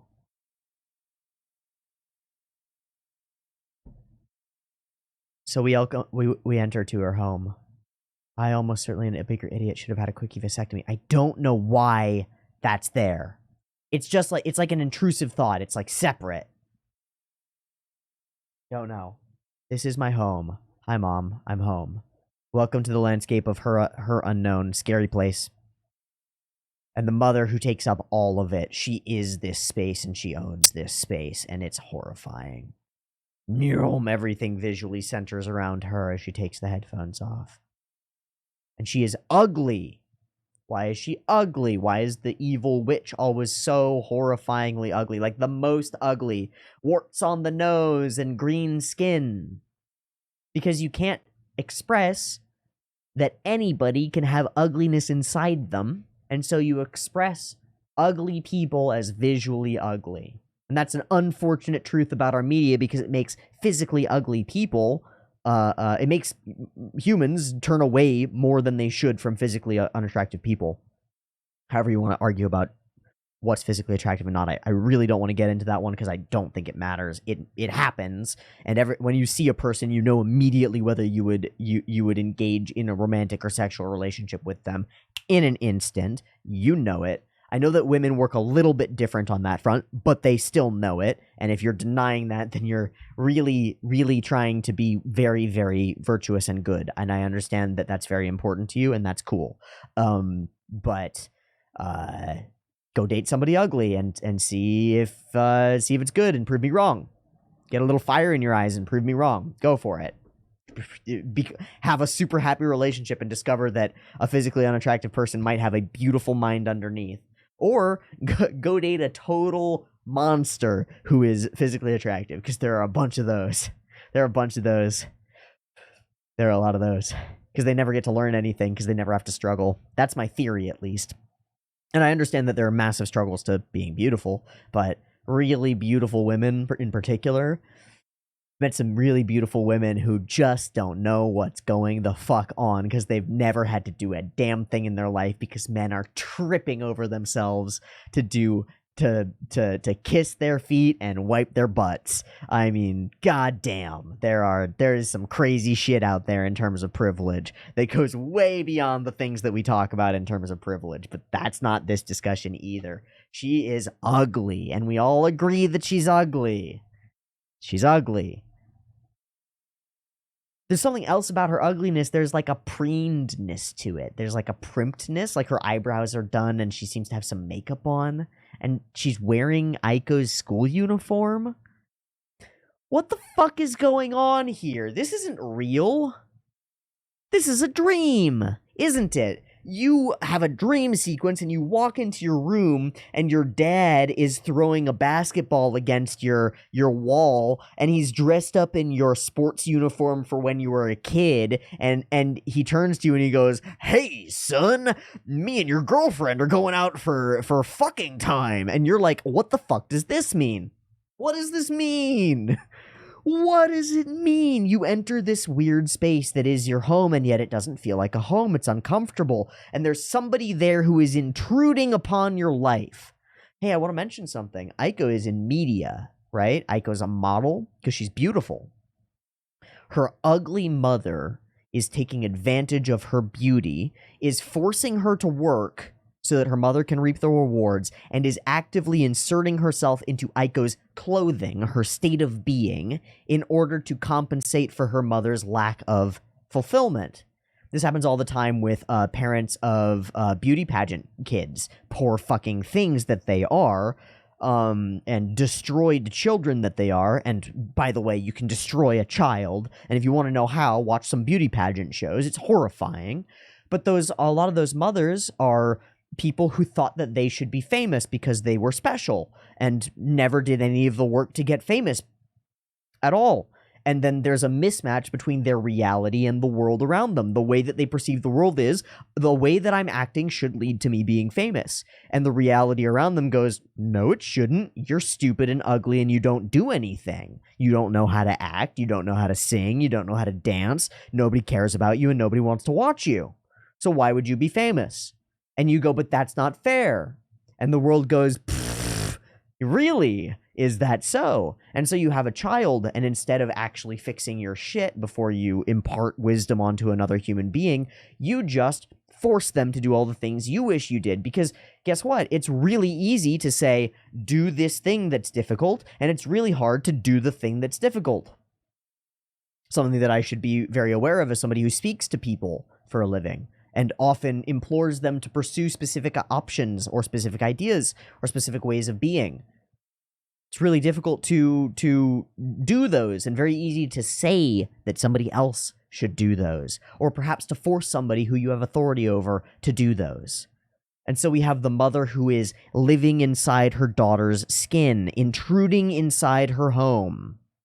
A monster sitting in your own damn room, wearing your own damn clothes, looking you in the eye with disdain, and wondering why you aren't doing more for them. What are you doing? Aren't you supposed to be at work? Mom, I'm leaving. I'm going to live with him. Guilt. Oh, sure, fine, as long as you're okay abandoning your crippled mother. And again, the crippled mother, to some extent, we can view from a different lens. It's the part of you that's reluctant to do the things that are hard. It's living rent-free inside your brain, and it's a monster that's destroying your home. And it's destroying your ability to feel comfortable. You know, you come home. When you come home, what should coming home feel like? It should feel like a comfortable space. It should feel comfortable. But if you come home and there's a mess everywhere, and everything is in disarray, and you don't feel comfortable in your own damned house, maybe there's something you're not doing that you should be doing. And maybe there's a part of you that's sitting there going, I can't do this thing, I'm crippled. And maybe you need to kill that part of yourself so that you can get off of that loop, because you're stuck. And it hurts to kill that thing. It makes you feel guilty because it's a part of you. As long as you're okay abandoning your crippled mother, I'll still send you money, of course. And she tries to soft break it, but there's no soft break here. That's a part of you. It's like there's no soft break with nicotine. I've tried 4 or 5 times to wean myself off of nicotine and decrease the amount that I was consuming, and it's failed every time. I had to kill it. I had to break it off completely. And I needed assistance from substances to help me do it. Now, I might have been able to do without, but I wouldn't have, probably. So that's pretty interesting. Don't just stand there, come here. Let's sit down and talk about this. I'll go make some tea. I'll do it. Don't worry about it. I'll need to do this by myself from now on. So faking it and continuing to be a bitch and a liar and guilt tripping and weirdly tempting. Like, how do you read that scene? I mean, maybe you just read it as, like, there's this disgust thing there, but there's sexuality there, and it's weirdly tempting, even if it's gross. You know, because like, you know, if you're trying not to think of sexual things and you start trying to think of a grandma, now you're thinking of a grandma riding a horse and it's a sex horse, right? Like you try to do that and immediately sexualize the thing, because you can sexualize anything. So, like, you don't want to feel anything toward this person, and you want to kill that part of what's wrong in the world. You want to get rid of it, but it's tempting at the same time. It's like, this is how the nicotine was, you know? I'm standing there literally pouring bottles of e-liquid that I've purchased into a sink, because I know that if it's anywhere near me, I'm going to go and I'm going to find it, and I'm going to grab it, and if I have to get rid of it, I have to kill it. And the whole time that I'm sitting there, I'm going, oh, it smells so good. Oh, it's so beautiful. Oh, I want it so much. It smells so good. It's so tempting. It's so tempting. but I'm disgusted by it at the same time. And that's what happened as I poured out all the bottles and all the flavors blended together. The smell of them became sickly, like walking past a perfume aisle, and it's like, oh, God, too much. It became sickly. It's gross, but also tempting. It's right, and Yosano knows something. He knows something, and he's trying to express it. So she puts out all the tea and takes the knife. Starts asking legitimate questions, which is deflection from the real thing that's going on. You expect me to believe that? Don't lie to me. Just tell me the truth. You can't be right. You're always wrong. You're always wrong, and so you have to stay here with me in this home forever, where it's messy and dirty and you can't ever make a change. You're not capable of change, says the part of your brain that doesn't want to change, because it has a slightly vested interest in never changing. Because if the brain changes, then maybe you'll stop feeding it resources, like the cancerous parasitic thought process that it is. Because it is a cancerous parasite that is feasting upon your willingness to let it. Your willingness to let it continue, to let it be. I'm not lying, it is the truth. You've always been a liar. And why? Why does the mother start bringing up these uncomfortable things? Because as soon as you start doing something that's really important for yourself, some kind of change that's really important, your mind starts going back and going, you can't really do this. And goes and finds all the reasons why you failed things in the past. Well, you did this in the past, so you're not actually going to make it this time. And you did do that thing before, and that thing was pretty bad, so maybe you're not up for this, buddy. Maybe you should just give up. It's like last gasp effort, you've got to stay. And on the layer of the real, it's what a guilt-tripping parent might do to get you to stay with them. Or an Oedipal mother might do, mostly with a male child to keep them, and to use sexual enticement to keep them around, which they will do, and to use all sorts of things. It's very interesting. And if I hadn't stopped you, who knows what would have happened. No, you need me. You need me, but you don't get me. Pow! The issue is that you're just not aware. You just don't get it. You're just stupid. You need me. You fool! You've never been able to do things everyone else can. You've never been able to do anything. Just stay here and don't do anything ever. Give up so that I am comfortable. Because your existence shames me. Any thought of the possibility of being better shames the part of you that wants to stay right where you are. So that's why change hurts. If you're just going to cause problems for people, you're better off staying home with your mouth shut, doing what I say. There it is. How can you believe in whatever that is, but you can't believe in me? So another layer, an ideology that has infested this household and destroyed this relationship.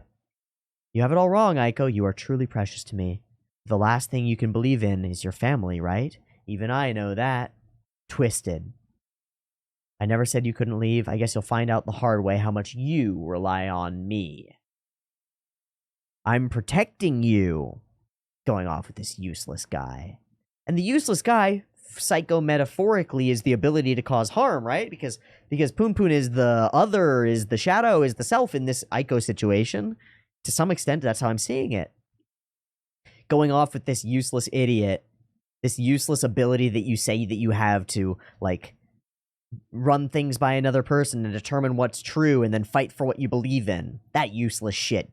That'll never help you. Stay here with apathy. Stay here with arrogance. Don't say anything. You never know how she'll use it against you later. Sounds like your own mind a little bit, doesn't it? Also sounds like the oppressive mother. But there seems to be a reason for that. Don't talk about me like I'm sick or something. Everyone but me is sick. There's no point trying to reason with her. Let's go. You're going to abandon your mother? I don't want a family anymore. I'll decide what I believe in. He made me realize that. You're dead to me. I had to go through this. A very similar moment. Not with a murderous parent. But a very similar moment that was, I cannot be here anymore. Being here is hurting me more than staying. I have to get out. I have to decide what I believe in. Because I can't live in this household anymore. So the child leaving the nest thing that's going on here is right. And the parent being vengeful in the face of that, well, it's wrong, but it's accurate. It fits my experience.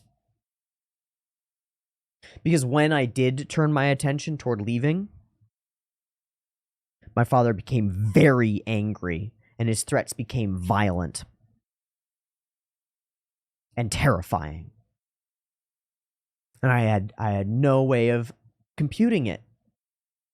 No way of putting a label on it and understanding what the fuck was going on. Honestly, no way of understanding it until this moment. This has been a revelation for me. Because there is, weirdly, for a person utterly dedicated to work, which my father was, and utterly dedicated to responsibility, there was a part of him that very desperately wanted me to come and save him. It's why I went home in the first place, is because, well, first off, some things went wrong for me, and I needed a place to crash, but I stayed because my father, when I came home, was in fucking turmoil. When I returned home, it was a mess. The house was a mess, which was shocking, because he takes care of everything, which was shocking. And his finances were a mess, and he was a huddled ball of anxiety that basically couldn't leave his room because he had debtors sending him letters, and he had letters from the IRS and the California Tax Board, and he shut down. He didn't know what to do about them. The most responsible and capable man I've ever met. And he asked me for help, and it took him a lot of effort. And he never gave me any respect for it. And he didn't trust the work that I did. And he threw away most of the work that I did as I filed his taxes for him and got him settlements on all of his credit cards that he had racked up and made him refinance the loan on his house for him so that his payment dropped by more than $1,000 a month and saved his ass, right? Like, saved his ass because that's what I was supposed to do. And there was never any respect for it. Not even a little bit. And fair enough. I mean, I wanted to do it. He's my father and I love him. I wanted to do it. But things started to get a little weird. And so I started doing my own freelance jobs and whatnot. And eventually I moved toward this job, toward doing this. And I told him what I'm doing is weird, but I believe in it and I have to do it. And I'm working toward moving out. I'm moving toward a goal. I'm moving toward the thing that you want, which is me to not be here anymore, right? Okay, can I get some good? Can I get some like support from that? No, violence and threats. Get the fuck out of my house. Get out now. You're not wanted. Get out, get out, get out. You're ruining everything. You're causing harm. You know, this was after he had left for well over a year. He just left the house, told me he was coming back the next Monday, never came back. I haven't seen him since. I haven't seen him since he left. He never came back. Never ever. He couldn't deal with me being there. I don't know what I did. Or what I didn't do, is I think more what it is. But he left me with a house in decay, in disrepair, a large property that I was not capable of taking care of, and still would not be. And like, I get that there's this situation where as soon as you reach out for the thing that you're insufficient to take care of, right? Like, you reach out for something that's bigger than you, then you get what you need. And that's true, but I'm talking like an acre of land with trees and plants that were all weed infested and had 4 beehives, active beehives that were living there while I'm allergic to fucking bees and can't go outside near them. And also 2 dogs to take care of, right? Like, I couldn't do it. He can't do it. It had fallen apart under him, and he's the most responsible person that I know. And he's got this mentality that he has to be able to take care of everything, so he won't hire a gardener, you know? And I didn't even think to, because I'm an idiot, right?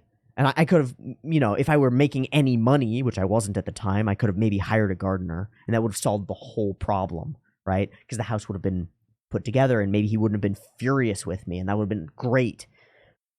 But it couldn't be that way. And so I told him I was trying to leave, and it became more violent. The threats became more frequent. I would get 6 a.m. wake-up texts.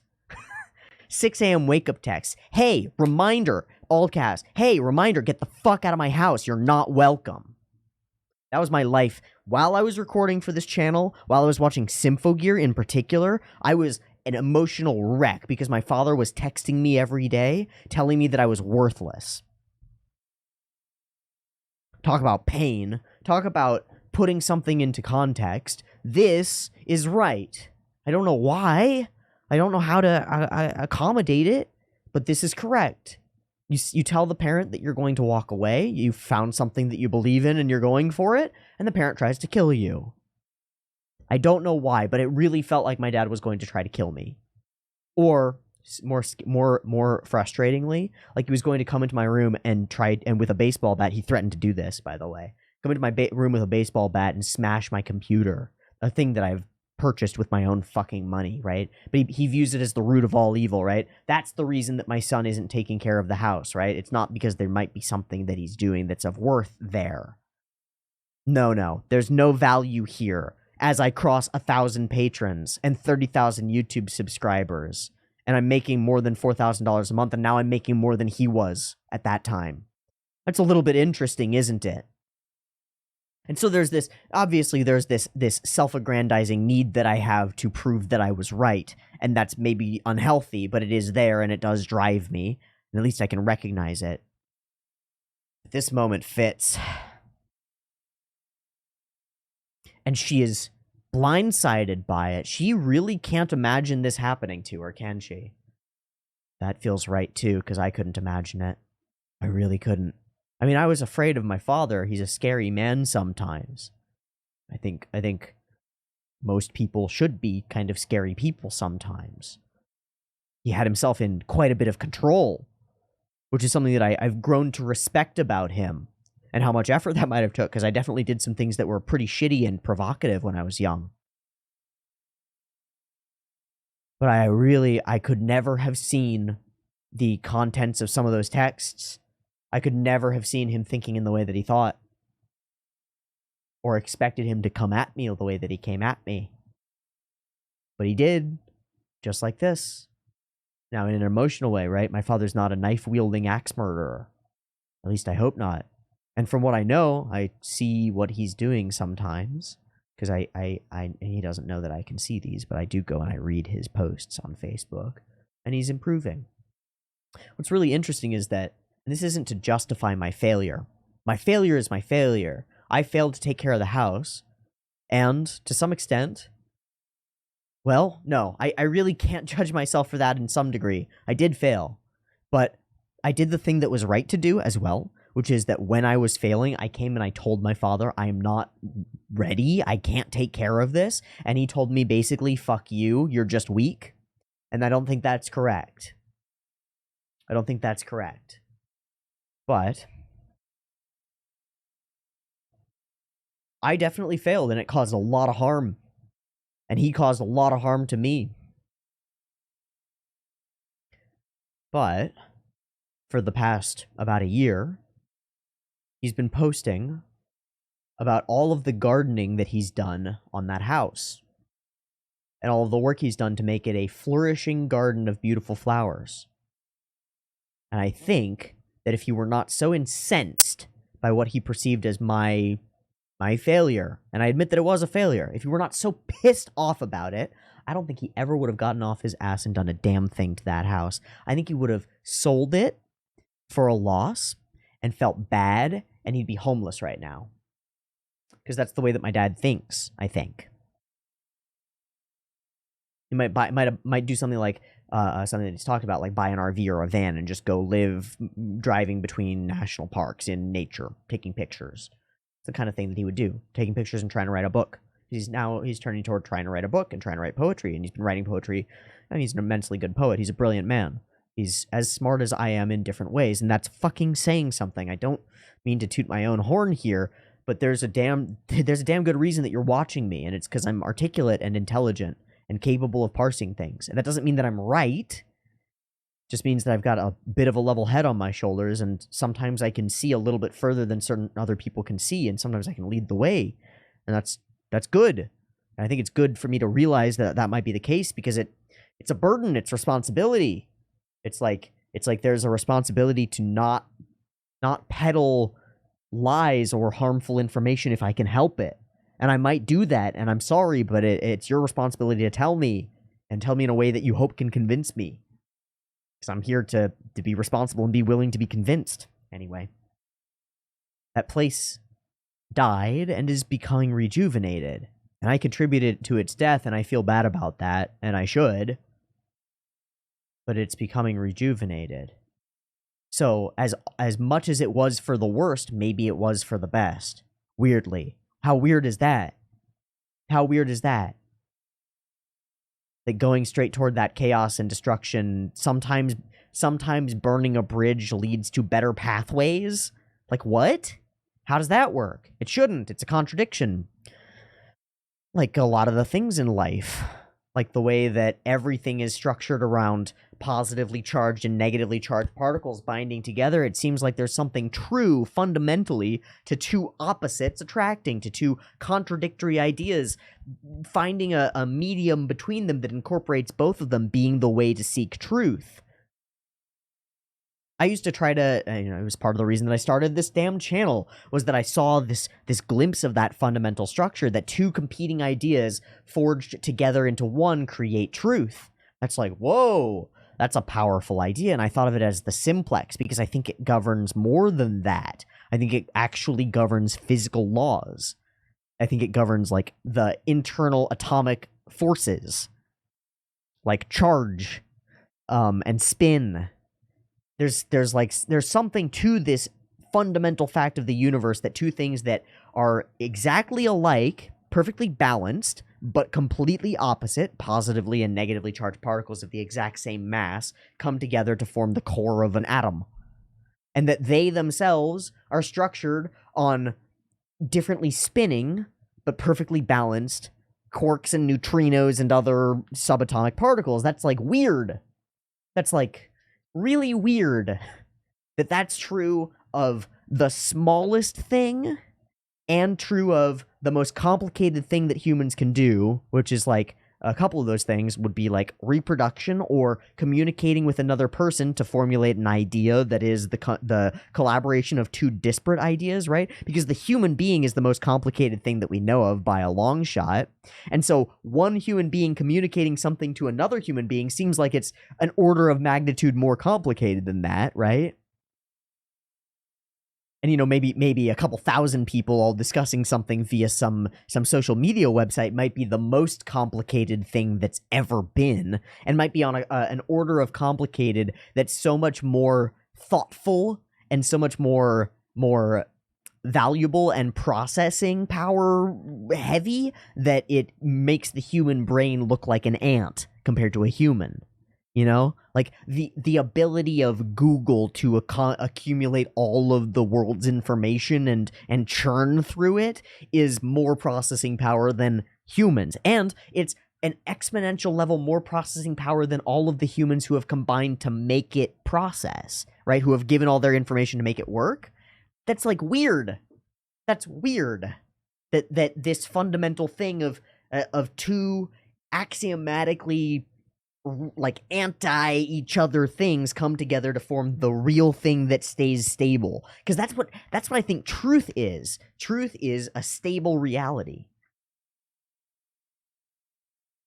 A negative particle is over here zipping around, and a positive particle is over here zipping around, and they're unstable. They're unstable. And then you put them together, and they go like this, and suddenly they're stable. And they're in a stable, balanced alignment. And then it takes an extraordinary amount of energy to rip them apart. That's weird. They become stable, as though they're correct.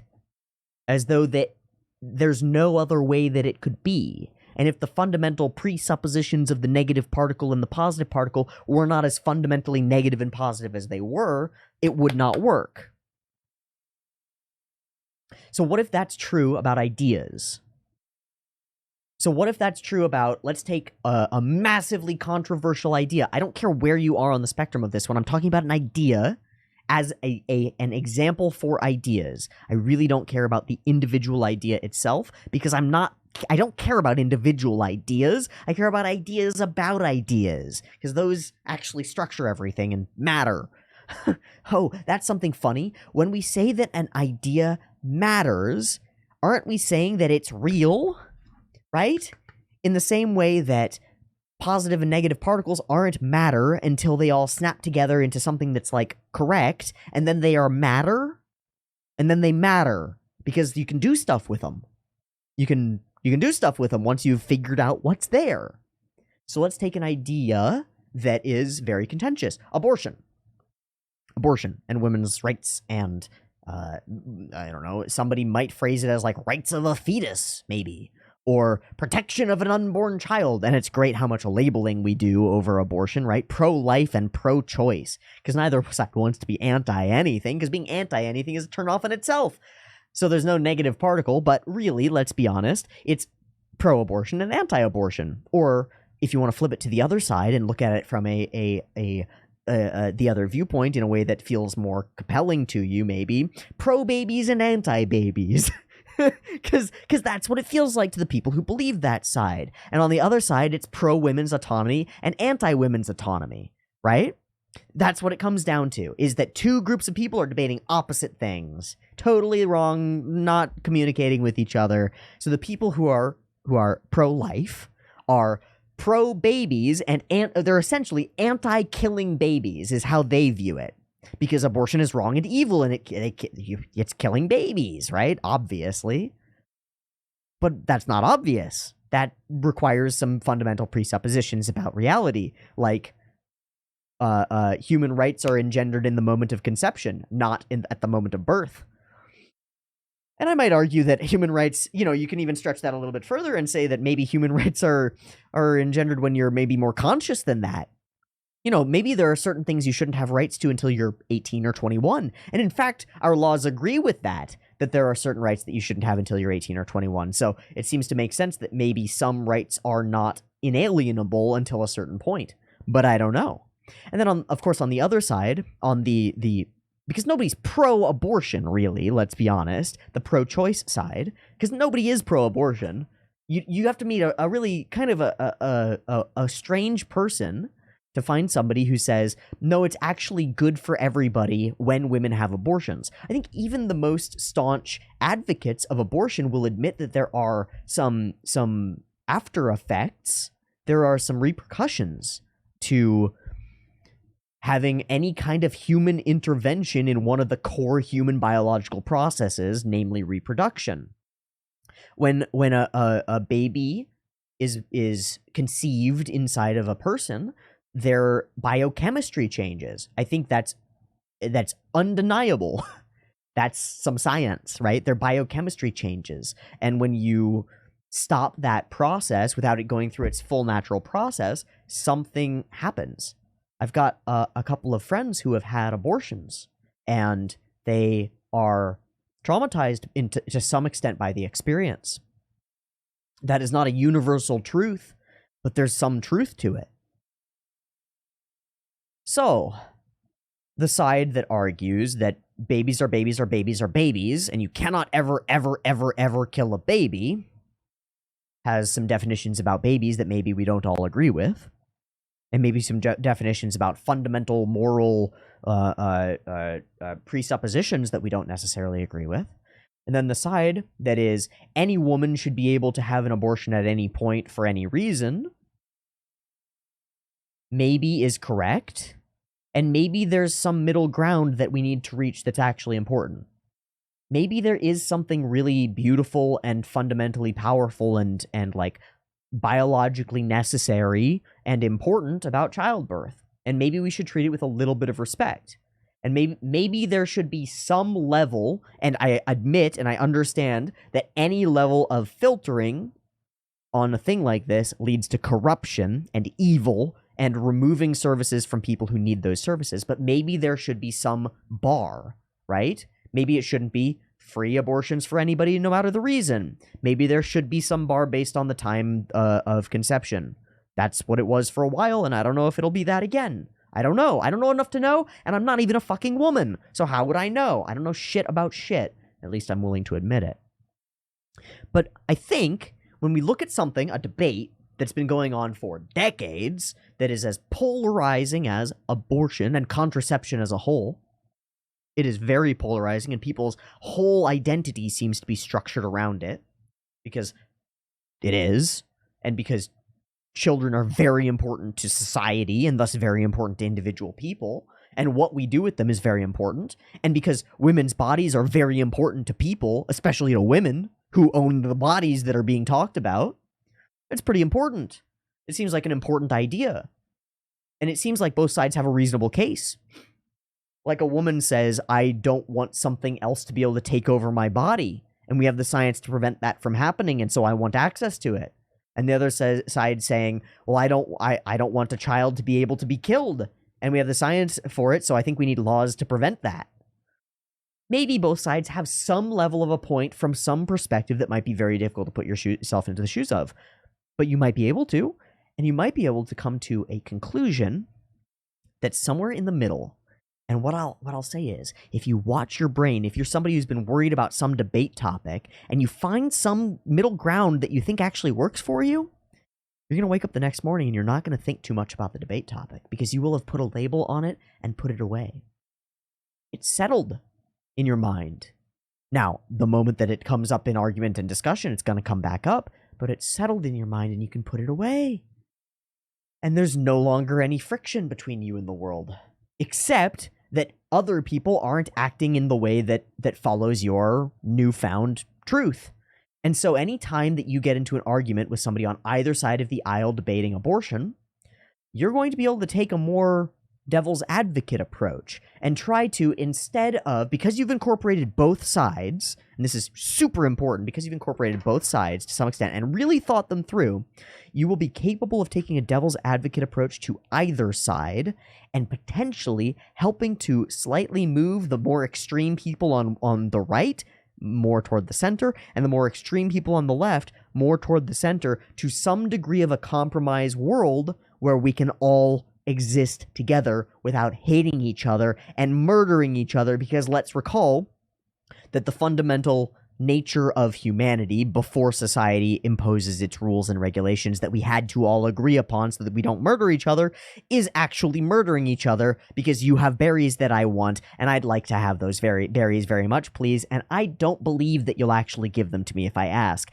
And societal rules say, if you ask nicely and maybe give the other person some, like, money that is the exchange of work, maybe they'll give you their berries, because maybe they need tools or whatever, right? It's kind of like, it's fundamental that these rules have to be agreed upon before they can work. And if we can't agree upon anything, then we can't agree upon rules that will work. And that's why we spend so much time arguing about rules. Like, politics isn't just for fun. It's not just monster trucks destroying things. Although for many people it is just spectacle, and that's sad. It is meant to be the forum for debate about how we exist and how we should exist.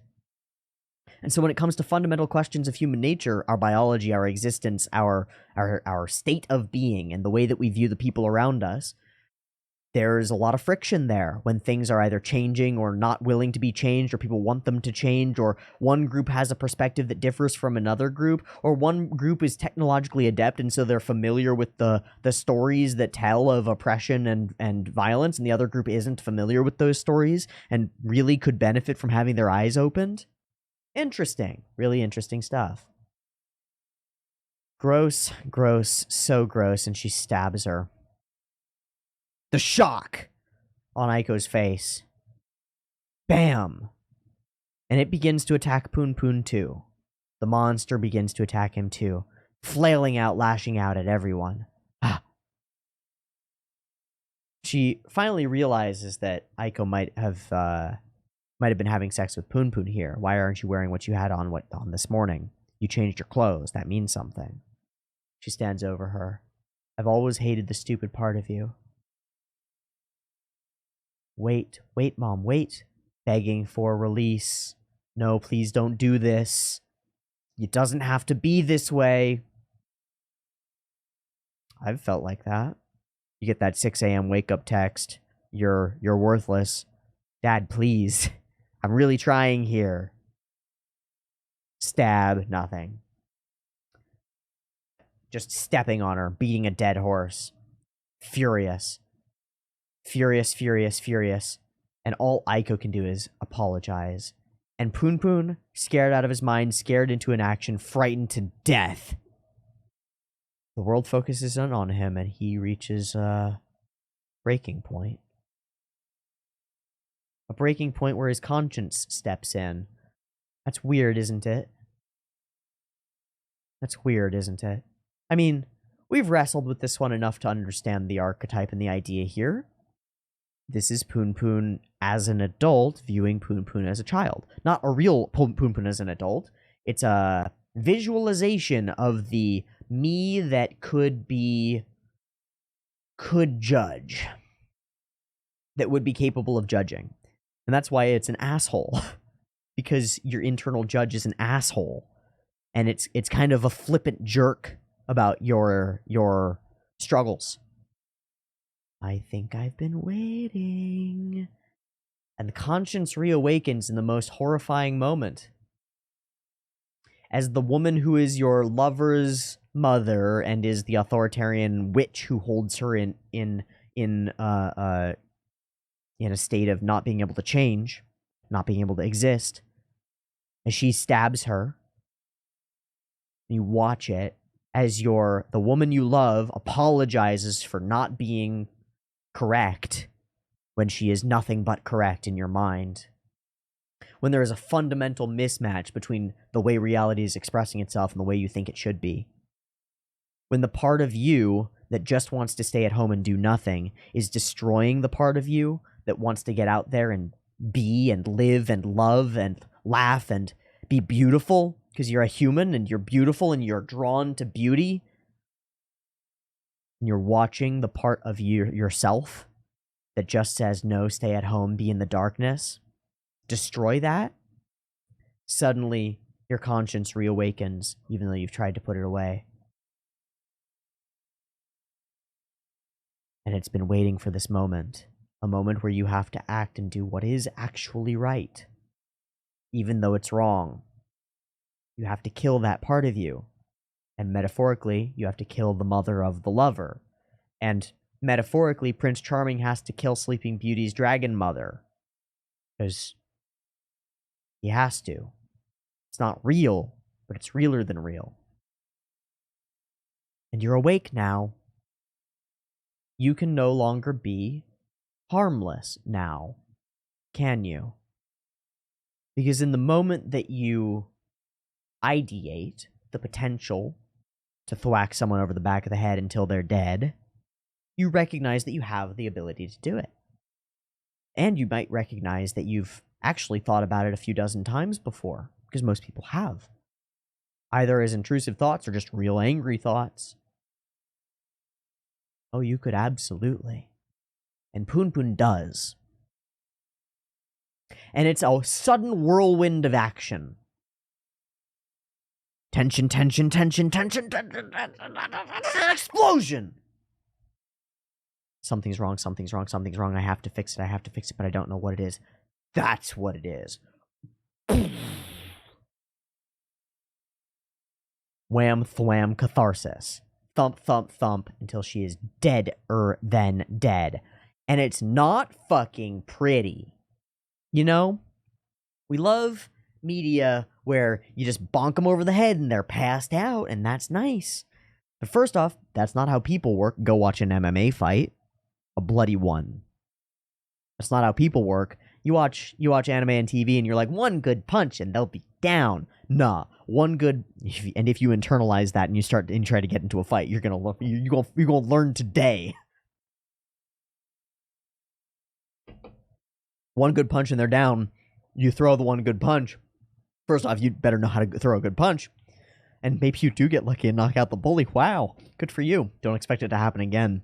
One good punch, and they go like Jonathan Joestar getting punched by Dio when Dio's in the wrong, right? No. Nope. And so, if you really want to kill a person by beating them over the head with a blunt object, you might have to hit them more than a few times. Like a number of times. And they might fight back. and their blood might splatter all over the place, and they might reach out and grab some scissors and stab you.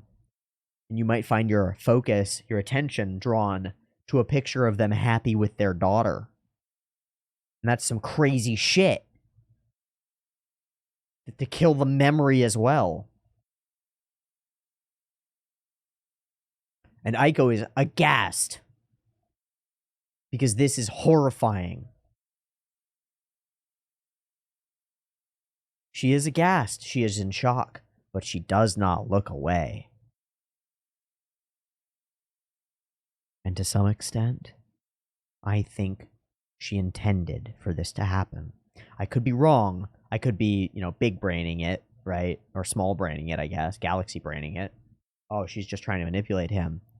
But we had not the Kanye, the other girl, the young girl, the Yuichi story. We had that for a fucking reason. And we have the little smile later. And we have all the setup for it. It's like an inevitability. When she says that she wants to go home first, when they have the opportunity to not go home together first, and she says she wants to, it's like trains on a track, man. You're on this route now. And obviously that's because it's a story and it's because of Sano, but there's something to that. There's something to that, right? When Punpun embraces her, they're on a track now. There's no moving away. When he says, I'll do anything for you, and then he enters this space, I mean, even if she hadn't actively tried to kill Aiko and it weren't effectively in self-defense, even then, I think it would have happened, which is interesting. But that's why we have it be as justifiable as it could be, right? We set up the best possible murder in self-defense. In self-defense, she held the knife to him, is acting chaotic, insane, stabs her daughter twice, is actively going to kill her daughter. You are 100% inside the legal and moral grounds of killing this person or otherwise incapacitating them. That's the issue here, is that he could incapacitate her and he does not want to. He wants her dead. And it comes back to something. I don't want to just be off of nicotine for a week. I want it dead. I want it gone from me. I don't want it in my life anymore. I don't want that part of me anymore. I have to kill it. And so he kills it. And it's awful. Die. He makes the conscious choice, without needing to kill. And he is human in this moment. What the fuck does that mean? Oh, well, I got a theory for you. Okay, we don't see his face until that moment again, really, okay? We come over here. Where's Punpun cowering in the corner? Okay, so perfect. Top left. Punpun in the background, cowering in the corner. Why is he a little duck person? He's not a whole person. For the same reason that I've expressed a dozen times in a dozen videos. He's not one with his ability to cause harm. He's not one with his shadow. He goes through life in every way trying to be unburdensome to people. Trying to stay out of people's way. Trying to be nice for the sake of being nice. He's not trying to be nice for the sake of not being a murderer. Does that make sense? That makes sense. He's not aware of his capacity to kill. Because as I just said, if you really envision it, you are capable of killing someone. And you're capable of enjoying it.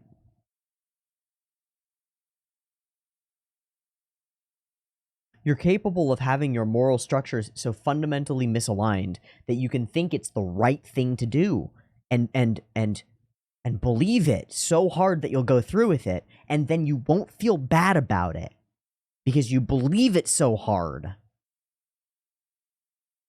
Why do school shooters shoot up schools? We don't have time to get into that, but why do they? Why do religious fanatics explode themselves? Why do they? Well, because they believe in something so seriously, or believe in nothing so seriously, that they just have to share it with the world. Punpun has no teeth. He's no human because he's not capable of mastering evil, of recognizing it, reaching out, grabbing it, and condensing it into something that he can hold and maintain. He's not integrated with God, his conscience. He's thrown that away. Because your conscience tells you what's wrong, and then it hurts to fix it, and you might have to hurt other people to fix it. Because maybe your conscience tells you that what they're doing seems to be wrong. That's an interesting thought. Like a kind of thought that can justify violence. And so now his conscience jumps in and says, what's going on over there is wrong. We're awake now, baby. And it justifies anything. The worst crime. Or approaching the worst crime. To prevent a worse crime, right? Why the little bird thing? She's not a man. A man is a dangerous thing. A boy couldn't hurt a fly. But a man is a dangerous thing. Welcome to adulthood. So we don't show his face, we don't show his face, we don't show his face, we don't show his face. We show the beak. Right? The last time that we're probably ever going to see it. Well, I guess he'll always be drawn as a bird, I think. Because that's the fundamental. He's still the same person thing. Or the same, like, there's like an ugly duckling element to it. The horror. And the loving creative part of you is taken aback by it. He commits, die. And he's a person, a human with a human nose. Why is he a person now? Because he's capable of evil things? And he's capable of controlling them to some extent. But not enough. But he's capable of doing evil things for the right reasons. And that's a scary thing. Because what are the right reasons? And are any reasons right? That's a fundamental question. Our angle changes. Our angle is the ground now, the floor, the blood. We release ourselves from the grips of this chaotic encounter. We look and we have blood upon our hands. And we remake a connection, Aiko. When we look into this eye from Aiko, it's not that we're seeing her judging us. Punpun is seeing the other judging him for what he has done and what he has become. In the same way that your loving part of your brain will look at you after you've done something that you regret and go, oh God, what have you done? In the same way that a father that strikes his son in a fit of pique, in a fit of anger, a couple hours later will go, oh, we'll be in turmoil and like, oh my fucking God, what have I done? And reasonably so. Tears in her eyes, judging you. And she looks up to see that you are not the same person you were anymore. You got devil horns now, man. You're dangerous. And we leave off, and I think this is super intentional, with the happiest little Punpuns being oh so little and happy. Fuck. Okay, we're gonna wrap there. I'm sorry, this is what has happened. I've ended up reading through only a little portion of what we read through last week, but that's okay, because I think I did a much better job of it, and I really, really hope that you appreciate the difference, because, you know, now you get both. You get the excited, shocked, like, unable to compute, unable to process reading, and you get a week later with a little bit of a different perspective and a couple more ideas in line, me going back through this and reevaluating something that has value. That's what it means, right? Reevaluating. This thing has value.